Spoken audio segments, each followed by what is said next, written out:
में हिजाब का मामला, हिजाब पर बैन के खिलाफ अर्जी खारिज। मामला बड़ी बेंच के पास भेजा गया। सुप्रीम कोर्ट की बड़ी बेंच को सौंपा गया केस। 3 जजों की बेंच में गया मामला। हिजाब पर दोनों एससी के जजों की राय अलग अलग। मामले में दोनों जजों के अलग अलग फैसले किए। जस्टिस हेमंत गुप्ता ने बैन के खिलाफ अर्जी खारिज की है, वहीं जस्टिस सुधांशु धूलिया ने हाईकोर्ट के फैसले पर रोक लगाई है। हिजाब मामले को लेकर माननीय उच्चतम न्यायालय का जो निर्णय है उसका हम सब स्वागत कर रहे हैं और वेट कर रहे हैं। जैसा ही निर्णय आएगा उस प्रकार हम लोग आगे बढ़ेंगे। लेकिन उत्तर प्रदेश में कानून व्यवस्था से खिलवाड़ करने को किसी को भी अनुमति नहीं है। हम ऐसे दंगाइयों, बलवाइयों, जो गैर कानूनी कृत्य में संलिप्त लोग हैं, उनके खिलाफ लगातार कड़ी कार्रवाई जारी रहेगी। कोर्ट के निर्णय पर टिप्पणी करना तो उचित नहीं है, फिर भी आप लोगों के माध्यम से, आपके चैनलों के माध्यम से ही मैं जरूर कहना चाहूँगा कि वेशभूषा पर कोई ज़बरदस्ती नहीं है।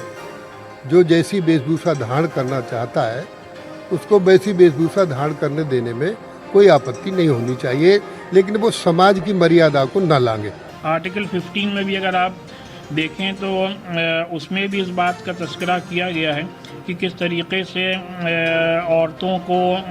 औरतों की मॉडेस्टी का ख्याल हर वक्त रखना चाहिए। लिहाजा इन तमाम बातों को मद्देनज़र रखते हुए हम लोगों की राय यही है कि हिजाब जो है is an essential part of Islam. संवाददाता निशांत उस खबर पर अधिक जानकारी के लिए हमारे साथ जुड़ चुके। निशांत, देखिए अब जो हिजाब मामला है कहीं न कहीं लेकर विवादों में आता जा रहा है। जिस तरह से अलग अलग जो जज हैं उनके अलग अलग फैसलों के बाद कई तरह के अब सवाल भी उठ रहे हैं इस मामले में। निशांत,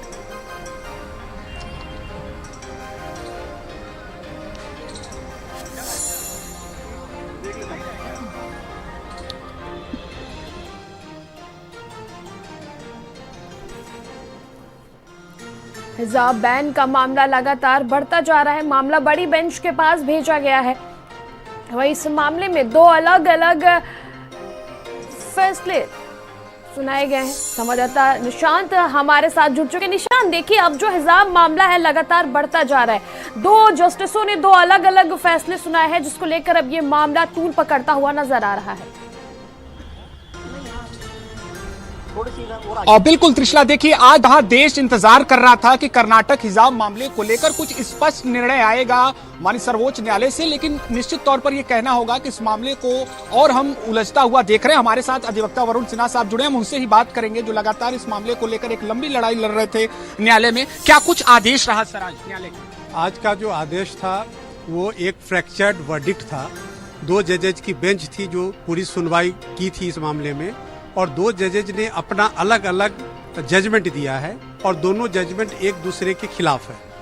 जस्टिस हेमंत गुप्ता जो वरिष्ठ जज थे इस बेंच में, उन्होंने कर्नाटक हाई कोर्ट के फैसले को जायज माना है, जबकि जस्टिस सुधांशु धूलिया जो दूसरे जज थे, उन्होंने अपने फैसले में उस जजमेंट को बिल्कुल गैर कानूनी और उसको सेट असाइड किया है। अब प्रश्न ये उठता है कि जो जस्टिस गुप्ता ने अपने फैसले को जो 11 क्वेश्चंस ऑफ लॉ उन्होंने फ्रेम किए थे, वो सारे क्वेश्चंस ऑफ लॉ भारत के संविधान, इस्लामिक लॉ और कर्नाटक सरकार को कानून बनाने का, जिससे कि हिजाब को बैन किया गया स्कूलों में, ये अधिकार है या नहीं, स्कूलों को बैन करने का रूल बनाने का अधिकार है कि नहीं, सारे मुद्दों को 11 क्वेश्चन में समाहित करके उन्होंने कहा कि नहीं, जो हाईकोर्ट का फैसला है इन मुद्दों पे वो बिल्कुल सही है और जो पिटीशन है हाई कोर्ट के जजमेंट को चैलेंज करते हुए पोषणीय नहीं है, इसलिए उन्होंने खारिज कर दिया। अब एक बड़ी बेंच इस मामले की सुनवाई करेगी, जिसको दिशा निर्देश देंगे मुख्य न्यायाधीश साहब, लेकिन अब ये मामला कब तक पूरी तरीके से एक देखा जाए तो समाधान के रूप में देखा जाएगा? क्या पूर्वादेश के बाद अगर पूरे देश की बात करें तो कब तक स्पष्ट? देखिए, ऐसा है कि दोनों पक्ष इस मामले को मुख्य न्यायाधीश के समक्ष मेंशन करेंगे और हम लोग गुजारिश करेंगे कि यथाशीघ्र बेंच का गठन किया जाए और नई बेंच जब गठित हो जाएगी, हम उम्मीद करते हैं कि यथाशीघ्र इसका समाधान और जजमेंट आएगा। सर हमारे साथ बातचीत के लिए। तो त्रिशला, ये स्पष्ट है कि अभी इस मामले पर लेकर जो पूर्व आदेश है कर्नाटक हाई कोर्ट का वो लागू रहेगा राज्य के शिक्षण संस्थानों में, लेकिन फिलहाल अब ये देखना होगा कि कितनी बड़ी जजेस की जो बेंच गठित होती है वो इस मामले में लेकिन देखिए निशांत, अगर देखा जाए तो जस्टिस हेमंत गुप्ता और जस्टिस सुधांशु धूलिया के जो अलग अलग तरह की बातें सामने आई हैं, एक लोग उसके फेवर में, एक लोग उसके फेवर में नहीं है, जिसको लेकर अब बाहर भी तमाम तरह की बातें होनी शुरू हो गई हैं लगातार। अभी आपने सुना होगा कि धर्मपाल सिंह जो मंत्री है, उनका भी बयान आया था कि जो जिस प्रकार की वेशभूषा धारण करना चाहता है कर सकता है। ऐसे में क्या लगता है आपको कि बाहर भी माहौल गड़बड़ हो सकता है निशांत? और बिल्कुल तृष्णा, देखिए ये मामला केवल और केवल एक शिक्षण संस्थान का ही नहीं है, बल्कि एक मामला धर्म से भी जुड़ा हुआ है। आप देख रही हैं कि देश में इसको लेकर चर्चा नहीं है, बल्कि और भी जो गल्फ कंट्रीज है वहां पर भी इसको लेकर कई बातें कही जा रही हैं। फिलहाल आज पूरे देश की निगाह इस पर थी कि कहीं ना कहीं सुप्रीम कोर्ट से कुछ ऐसी बातें आएंगी, कुछ ऐसा आदेश होगा जो इस जो विवाद है उसका समाधान करेगा। लेकिन अभी फिलहाल यही अपडेट है कि जो कर्नाटक हाईकोर्ट का पूर्वादेश था वो लागू रहेगा। एक बार फिर से हम आपको बता दें कि जो कर्नाटक हाईकोर्ट का आदेश था उसमें हिजाब पर जो बैन लगाने की रोक थी, उस पर रोक लगाने की मांग थी, उसको पूरी तरीके से यहाँ पर चैलेंज किया गया था सुप्रीम कोर्ट में, और एक मैराथन सुनवाई यहाँ पर हुई।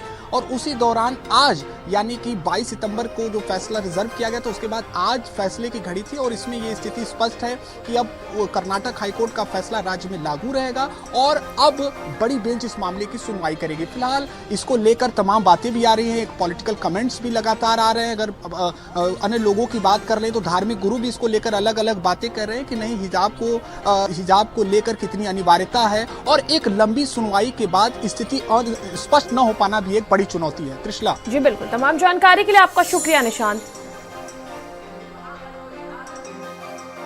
कर्नाटक हिजाब मामले को लेकर पूरे देश को इंतजार था कि सुप्रीम कोर्ट का क्या कुछ फैसला होगा, लेकिन आज सुप्रीम कोर्ट से जो कुछ फैसला आया उसने मामले को उलझा दिया है। हमारे साथ अधिवक्ता वरुण सिन्हा साहब जुड़े हैं, हम उनसे बात करेंगे। सर, एक आम आदमी को कैसे समझ में आए कि आज क्या कुछ न्यायालय का आदेश रहा है? देखिए, आज का जो न्यायालय का आदेश है वह एक फ्रैक्चर जजमेंट है। जस्टिस गुप्ता का जजमेंट है कि उन्होंने कर्नाटक हाईकोर्ट के जजमेंट को सही माना है, जबकि जस्टिस सुधांशु धूलिया के जजमेंट के हिसाब से वो जजमेंट सही नहीं है। मतलब यह हुआ कि जो पिटिशनर्स के जो पिटीशन थे वो जस्टिस गुप्ता के द्वारा डिसमिस कर दिए गए हैं, और जो पिटिशनर्स के पिटीशन है वो जस्टिस सुधांशु धूलिया के द्वारा अलाउ कर दिए गए हैं।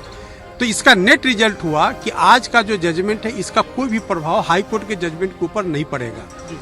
हाई कोर्ट का जजमेंट अब तब तक लागू रहेगा जब तक कि नई बेंच का गठन नहीं होता है और नए बेंच का फैसला नहीं आता है।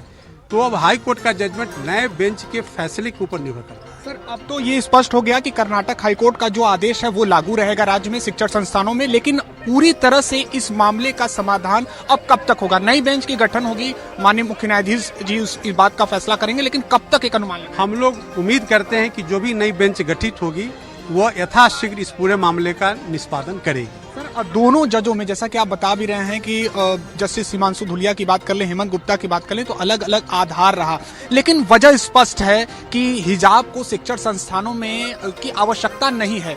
तो आगे क्या लगता है कि रुख क्या होगा? देखिए, ऐसा है कि जो नई बेंच गठित होगी उस बेंच के समक्ष दोनों पक्ष अपना फिर से नए तरीके से पक्ष रखेंगे और उसके आधार पर जो फैसला आएगा उसी फैसले से सब कुछ डिसाइड होगा। कैमरा पर्सन राहुल के साथ निशांत चतुर्वेदी, भारत समाचार, दिल्ली।